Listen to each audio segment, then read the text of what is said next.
शीर्षासन, त्रिकोणासन.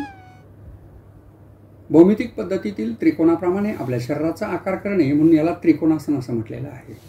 नजर समोर, दोन्ही पायामध्ये अंतर घ्यायचे. 2.5 ते 3 फुटाचं अंतर.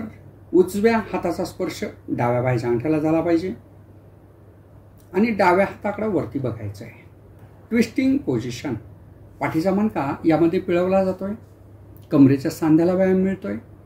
स्थूलता निवारणासाठी अतिशय महत्त्वाचं आसन आहे. पाचन संस्थेला व्यायाम मिळतोय. श्वसन संस्थेला व्यायाम मिळतोय. उत्सर्जन संस्थेला व्यायाम मिळतोय. हळुवारपणे पाठीमागे यायचं. याच पद्धतीनं दुसऱ्या बाजूने.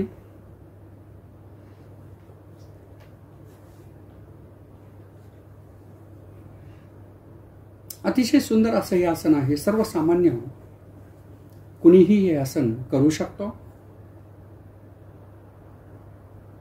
गुडघ्यामध्ये पाय वाकवायचे नाहीत. गुडघे आपले ताठ असले पाहिजे. रिलॅक्स.